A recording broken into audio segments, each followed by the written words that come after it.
Salut, chers WeBasketteurs et WeBasketteuses. J'espère que vous allez très bien. Je vous souhaite une excellente année 2020. Voilà les vœux de mise pour l'année 2020. Une très belle année au niveau du basketball et au niveau de tout le reste.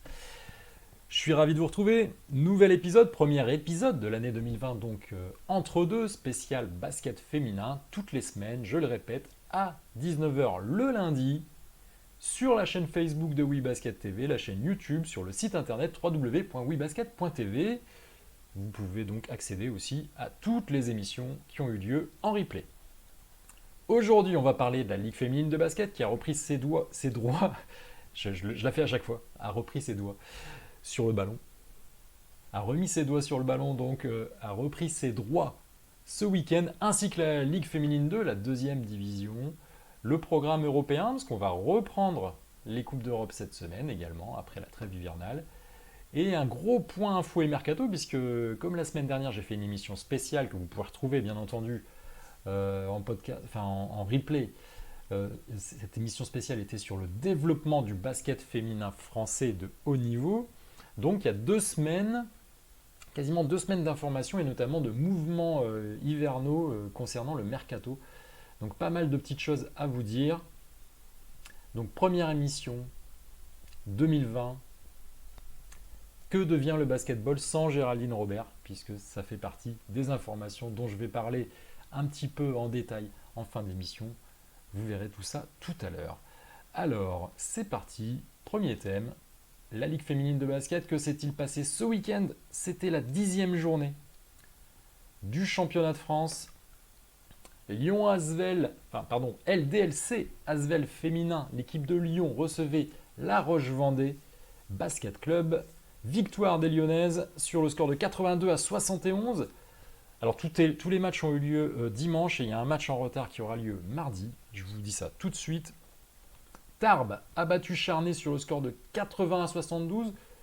L'écart de 8 points s'explique aussi par la fin de match avec beaucoup de fautes et de lancers francs. Voilà, Charnay essayait de revenir. C'était un match beaucoup plus disputé que ça. Landerneau a battu Charleville-Mézières dans un match, là encore, le score allait un petit peu large, mais Charleville était revenu très très fort dans le troisième quart-temps.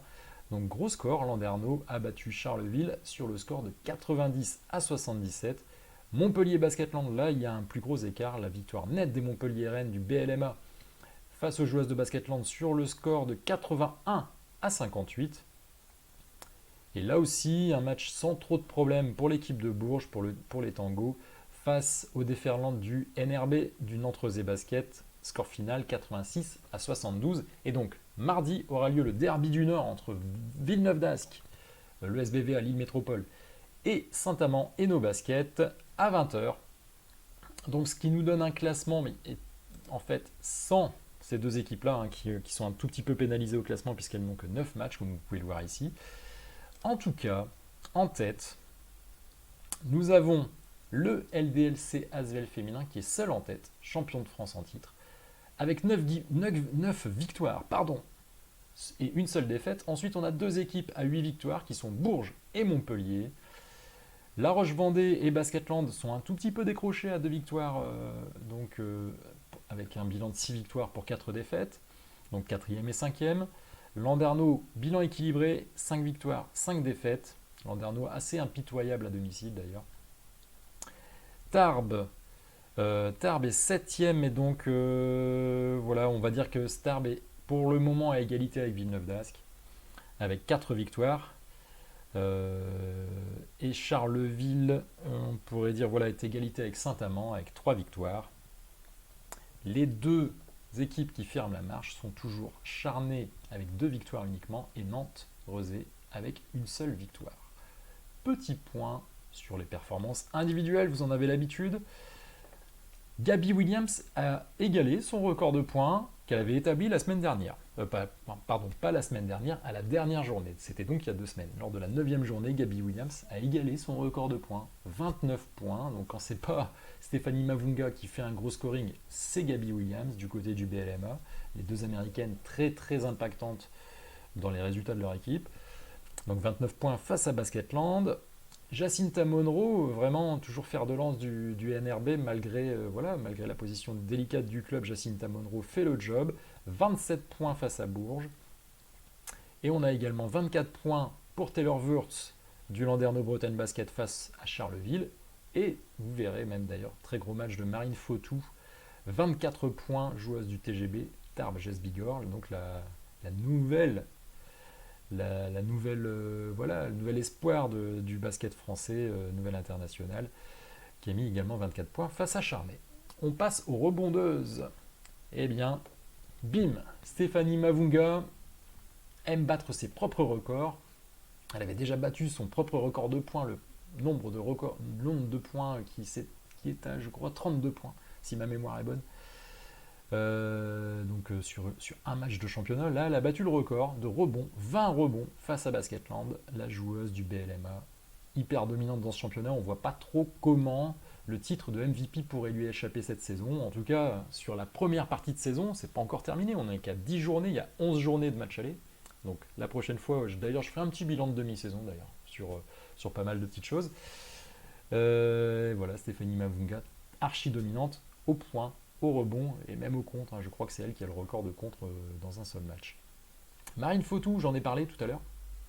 10 rebonds. Elle a fait un double-double, Marine Fautou. Ce qui, pour une meneuse, c'est assez rare de faire des doubles-doubles. En général, d'ailleurs, c'est plutôt des doubles-doubles point-passe, mais c'est quand même relativement rare. Et là, c'est point-rebond. Donc, 24 points, 10 rebonds pour Marine Fautou. Excellent match. Donc, ce week-end, face à Charnay. Evelina Cator dans le match entre Landerneau et Charleville, donc la joueuse des Flammes Carolo, a collecté 10 rebonds également, et Clarence Jaldi Tabdi du NRB, du Nantes Basket, qui a collecté 10 rebonds face à Bourges. On passe aux passes, les passes décisives, et Virginie Vrémont a établi le nouveau record du nombre de passes décisives en un match, qui appartenait à Amel Boudera, son adversaire du soir, Amel Boudera, puisque là, c'est dans le match entre Landerneau et Charleville. 15 passes décisives pour Virginie Vrémont, nouveau record de la saison en championnat de Ligue féminine. Sarah Michel, qui était déjà dans le classement des meilleures passeuses, qui était, je crois, meilleure passeuse lors de la journée 9, qui là a distribué 11 passes décisives. Donc la joueuse du Tango Bourges Basket, c'était dans le match face à Nantes. Et j'ai mis Sarah Michel, mais ça c'est Julie Allemand. Hop, petite erreur, petit oubli, c'est un copier-coller bien entendu. Julie Allemand de l'Asvel, donc a distribué 8 passes décisives dans le match face au RVBC La Roche-Vendée. Au niveau des interceptions et des contres, on a 2 joueuses avec 4 interceptions. Evelina Cator du FCB, donc Flamme Carolo Basket, en fermant la parenthèse, 4 interceptions face à Landerneau. Jada Maoui, la jeune joueuse des Tango de l'équipe de Bourges, donc 4 interceptions face à Nantes. Et au niveau des contres, Diandra Chouachang a rejeté 3 ballons, donc 3 contres pour la joueuse du BLMA face à Basketland. Vous voyez, dans les classements, on a quand même pas mal de joueuses du BLMA au point, au rebond, au contre. Donc gros match du BLMA face à Basketland. Ce qui nous donne rien. Je vais juste vous proposer le programme de la prochaine journée de Ligue féminine de basket. Donc c'est pas là. Voilà, j'ai fait pas mal de petits oublis aujourd'hui, dis donc. Et j'avais beaucoup de choses à préparer, puis finalement j'ai pas fait trop de relecture. Alors, prochaine journée, ce sera le 11 et le 12. Donc ce sera samedi 11 et dimanche 12. Samedi 11, nous aurons les Flammes Carolo face au Tango Bourges Basket. Très gros match à la Caisse d'Épargne Arena, vraiment match très très intéressant à suivre. Ce sera à 20h, avec Landerneau face au BLMA, avec Saint-Amand face au TGB. Et le dimanche, nous aurons LDLC Asvel féminin qui recevra Charnay. C'est un petit derby, hein. Charnay, c'est légèrement au nord de Lyon. Nous aurons Basketland à 16h30 également, qui recevra le SBVA Lille Métropole, et à 17h, Nantes Rosé Basket recevra La Roche-Vendée. Ce sera également un derby, hein, puisque les deux villes doivent pas être très très éloignées. Il doit y avoir peut-être 50 km entre Nantes et La Roche-Vendée. C'est la même région, c'est les Pays de la Loire, grande région de basket. Donc on verra ça la semaine prochaine. On va passer à la Ligue 2. Au niveau de la Ligue 2, que s'est-il passé ce week-end? Alors rappelez-vous, en Ligue 2, il y avait déjà eu 3 matchs qui avaient eu lieu au mois de décembre sur la 9e journée. Et on avait 3 matchs. Donc c'est les 3 matchs du bas. Toulouse, le TMB a battu Strasbourg. La SIG, Strasbourg-Ilkirch Grafenstaden. Donc tout ça c'était dimanche, donc dimanche à 14h30 et à 15h30 on avait Angers qui recevait Mondeville. Angers a battu Mondeville 73-67 et Reims a battu la Tronche-Mélan sur le score de 65-47, ce qui nous donne au classement de la Ligue 2 Aulnois toujours en tête, hein. Bilan parfait à Aulnois, 9 victoires, 0 défaite. Reims est deuxième. On a vraiment un duo de leaders en Ligue 2 qui était peut-être un tout petit peu inattendu en début de saison. Aulnois et Reims qui font de très très bonnes saisons. Reims deuxième avec 8 victoires pour une seule défaite. Toulouse seul troisième avec 7 victoires pour 2 défaites. Les Toulousaines n'ont pas dit leur dernier mot dans ce championnat. Angers et Chartres, voilà, il y a un petit trou de 2 victoires entre Toulouse et Angers et Chartres. Angers et Chartres, 5 victoires pour 4 défaites. Et on a ensuite 3 équipes, Montbrison, Mondeville et Strasbourg-Ilkirch Grafenstaden qui ont 4 victoires pour 5 défaites, donc bilan plutôt négatif pour ces équipes-là. Et dans le bas de classement, la Tronche-Mélan pour l'instant est dans la place du sauvé, dans la place du non relégable, et donc avec 3 victoires uniquement, et Rezé, Saint-Paul-Rezé, ainsi que le Cobb Calais sont plutôt dans la charrette pour le moment avec 2 victoires seulement, et le Pôle France qui ne peut pas descendre, rappelons-le, qui ne compte qu'une seule victoire, ferme la marche. Quel est le programme de la Ligue 2 pour la semaine prochaine? Pour la semaine qui arrive, pour le week-end prochain. Donc là encore, ça se jouera le 11 janvier, donc tout se jouera samedi. Un match avancé à 17h entre le Pôle France et Reims basket féminin. Ensuite, nous aurons Cobb Calais face à Angers, la Tronche-Mélan face au Toulouse Métropole Basket. L'USO Mondeville recevra Saint-Paul-Rezé, C Chartres Basket recevra l'AS Aulnois-Emery et la SIG recevra le BCMF, enfin BC Montbrison féminin. Voilà pour la Ligue 2. Petit point sur le programme européen de la semaine. La 9e journée, ce sera la 9e journée d'Euroleague au programme. Duel 100% russe, russo-russe. Mercredi entre Nadezhda Orenbourg et l'Ogre UMMC Ekaterinbourg. TTT Riga recevra Castor-Brenne, match important pour le bas du classement pour essayer d'aller gratter les places pour l'Eurocoupe. USK Prague recevra Tango Bourges Basket. C'était très mal passé au match aller sur le terrain du Prado. Maintenant, Bourges est quand même un petit peu mieux rodé. Prague reste quand même très très fort cette saison. Ça va être très très difficile d'aller chercher une victoire là-bas à Prague. Mais qui vivra verra. Reyer Venise et Chukurova. Donc ça, c'est aussi une bataille pour le bas de classement. Dans le groupe B, Fenerbahçe va recevoir Sopron. Comme vous le savez, dans le groupe B, c'est beaucoup plus disputé. Tout le monde peut battre tout le monde. BLMA va recevoir Gdynia. Il faudra se méfier de Gdynia. Rappelez-vous que Gdynia est venu battre le LDLC Asvel féminin à Madobonnet. Faminaskio recevra Kursk. Kursk qui s'est renforcé, je ne suis pas sûr, mais il y a eu quelques mouvements à Kursk ces derniers temps. Donc il a un peu modifié son effectif. Et Gérone, l'équipe de Magali Mendy et Mima Koulibaly recevra jeudi le LDLC Asvel féminin. Là encore, ça reste très très ouvert. Tout le monde peut battre tout le monde. C'est encore très très ouvert. En tout cas dans le groupe B. Dans le groupe A, les 2 premiers sont vraiment détachés. Les 4 derniers se tirent la bourre. Et puis entre les deux, vous avez peut-être même 4 ou 5 équipes, 2 ou 3 équipes qui peuvent essayer de choper les 2 et 3e places. Petit point aussi sur les playoffs d'Eurocoupe. Je vous fais un rappel des résultats qui avaient eu lieu donc, le 18 décembre. C'était les matchs allés des playoffs d'Eurocoupe pour accéder au 16e de finale. Donc voilà, je vous laisse retrouver les résultats. Petit focus sur la victoire de la Roche-Vendée à l'extérieur sur le terrain de Besiktas sur le score de 83-79. Il suffit, entre guillemets, il faut pour les Tigresses du RVBC, gagner, faire match nul ou en tout cas perdre d'un écart de moins de 4 points pour se qualifier. La tâche ne sera pas forcément facile. ce jeudi 9 janvier à 20h pour la réception de Besiktas à la salle des Oudéry à La Roche-Vendée. Allez, on finit avec entre guillemets, le gros morceau de cette émission, les diverses infos et le mercato, et je vais commencer par rendre hommage à Géraldine Robert. Géraldine Robert qui arrête sa carrière, elle l'a annoncé là donc en fin d'année.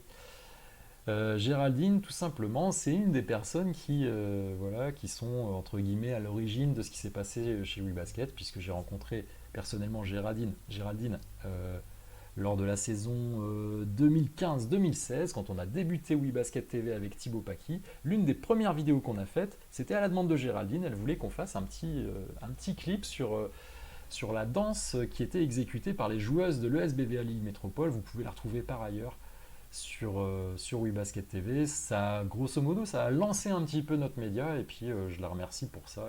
Et depuis, on a toujours eu une relation très affective avec Géraldine Robert. Je vais quand même faire un point un petit peu plus objectif sur sa carrière. Donc, elle est franco-gabonaise. Elle n'a pas été sélectionnée en équipe de France, ce qui a fait porter son choix vers l'équipe du Gabon lors de sa carrière. Elle évolue au poste 3-4, ailière forte, hein. Elle peut vraiment dépanner sur les deux postes. Elle mesure 1m84, aujourd'hui elle a 39 ans. Elle a donc terminé sa carrière finalement la saison dernière avec les Flammes Carolo Basket. Petit rappel, elle a été MVP française en 2013, c'était à l'époque où on avait encore une MVP française et une MVP étrangère.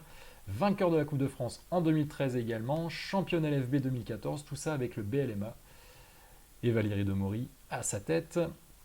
Finaliste LFB et vainqueur de l'Eurocup en 2015, ça c'était avec le SBVA, et aussi finaliste de l'Eurocup en 2016 avec le SBVA. Et par ailleurs, elle est fondatrice de l'association Yemali qui fait la promotion du basketball dans son pays natal, le Gabon, et puis bien sûr avec un rôle humanitaire, éducatif et social. Donc c'est quelqu'un de très engagé, et puis entre guillemets qui un petit peu touche à tout. Géraldine, et d'ailleurs, son après-carrière commencera par un poste de coordinatrice générale du championnat scolaire et universitaire au Gabon. GG, merci, gros bisous, tous mes voeux, tous nos voeux chez WeBasket TV pour ta nouvelle carrière. C'était un régal de te voir sur les terrains et en dehors. Donc voilà, petit hommage à Géraldine Robert, un petit peu notre marraine qui nous a aidé à nous lancer.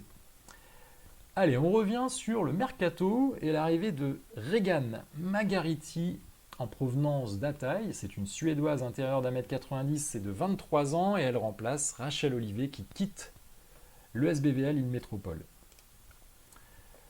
Au niveau européen, on a Angel McCaffrey, donc européen, américain. Donc américaine, voilà, multimédaillée. Très très importante dans l'histoire d'ailleurs du Dynamo Koursk, et qui revient au Dynamo Koursk après une longue blessure. Elle a été absente quasiment 18 mois. Elle s'était blessée en 2018 avec le Atlanta Dream en WNBA, et elle revient à Koursk. Elle est américaine, ailière, 1m85, 33 ans. Voir comment ça va se passer. Est-ce qu'elle va récupérer pleinement de sa blessure? C'est une très très forte joueuse. Affaire à suivre. Du côté de la Roche-Vendée, coup dur avec la blessure d'Uju Ugoka. Hein, j'en parle suffisamment dans toutes les émissions que vous avez pu découvrir chez Entre Deux. Uju Ugoka très impactante dans l'énergie et au rebond du côté de la Roche-Vendée. Blessé, remplacé par Oumou Touré qui nous vient de Ramla. L'équipe de Ramla qui est championne d'Eurocup en 2011 face à Arras. Petit rappel. Donc Oumou Touré, c'est une franco-sénégalaise qui est passée notamment par Toulouse il y a quelques années. Poste 4, 1m90, 31 ans, et donc elle va remplacer Uju Ugoka, joker médical du côté de la Roche-Vendée. Pauline Akonga. Alors Pauline Akonga qui n'avait pas pu débuter le championnat de LFB à cause d'un imbroglio un petit peu juridico-contractuel avec son club angolais de Luanda. Finalement, elle est allée jouer avec une équipe mozambicaine qui s'appelle Ferroviario Maputo, avec lequel elle a gagné la Coupe d'Afrique des clubs face à une autre équipe de Luanda. Vous voyez, les lusophones sont très forts apparemment hein, au niveau du basket féminin, hein, puisque Mozambique et Angola, ça parle portugais, et ce sont des grosses ligues apparemment. Donc elle est congolaise, de la République démocratique du Congo, c'est une intérieure d'un mètre 88 et elle a 37 ans. Je suis moi personnellement ravi de revoir Pauline Akonga, c'est une de mes joueuses préférées, je me régale à l'avoir jouée. Donc elle revient à Saint-Amand et ça provoque le départ de finalement celle qui l'avait remplacée, Nathalie Burton. Niveau européen, Marta Xargaï qui quitte le Dynamo Koursk. Donc l'Espagnol poste 2 qui nous avait fait très mal en finale de l'Euro cet été avec son équipe d'Espagne. Poste 2, 1m81, 29 ans, elle signe à Gérone. Gérone, c'est son club formateur pour lequel elle n'avait pas joué en fait en professionnel.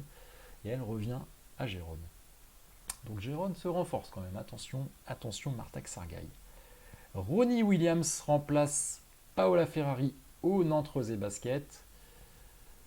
Donc là, c'est purement probablement un choix sportif puisque Paola Ferrari, il y a eu un accord entre le club et Paola Ferrari pour mettre fin à son contrat et on la remplace par Ronnie Williams qui est une américaine qui évolue poste 3-4. Elle mesure 1m83, elle a 23 ans, on la connaît assez peu, on va la découvrir très prochainement probablement. L'annonce a été faite très récemment. Et dernier point, demain, Valérie Garnier va communiquer sa liste pour la préparation, sa liste de joueuses hein, de l'équipe de France, pour la préparation au TQO. Donc le TQO qui aura lieu en février, rappelez-vous, à Bourges, et la liste sera annoncée demain en conférence de presse, en direct de Bourges. Je sais pas, j'ai pas vu l'horaire de cette conférence de presse, en tout cas ça aura lieu demain. Je vous donnerai les infos lors de la prochaine émission. Voilà, j'ai fait assez vite, même s'il y avait finalement beaucoup d'informations, notamment au niveau mercato que j'ai dû aller chercher sur 2 semaines. Voilà, en tout cas, si cette vidéo vous a plu, voilà, je vous mets ma fiche en fait là, de ce que je fais tout à chaque fois, de ce que je fais à chaque émission. Hop, si cette vidéo vous a plu, normalement c'est dans les coulisses, hein, je ne dois pas vous le montrer, mais j'y ai pas pensé. Mettez un like, voilà, mettez un petit like, un pouce bleu, partagez, commentez, allez-y. Si vous voulez réagir sur tel ou tel sujet que j'ai évoqué ce soir, vous êtes les bienvenus. J'adore justement discuter et échanger des idées autour du basket féminin. Abonnez-vous, bien entendu. Cliquez sur voir en premier, cliquez sur la cloche des notifications pour voir toutes les vidéos. Téléchargez la vidéo Joue-la comme Proust. Donc je vous mets le lien en description. C'est une vidéo sur la personnalité de 5 joueuses de ligue féminine que j'ai interrogées sur les bases du questionnaire de Proust. Je remercie comme d'habitude tous les photographes à qui j'ai emprunté les photos pour illustrer cette vidéo. Il me reste à vous souhaiter une excellente semaine, une excellente année, allez, je le répète. Je vous dis à très bientôt. Vive le basket féminin. Ciao, ciao, ciao.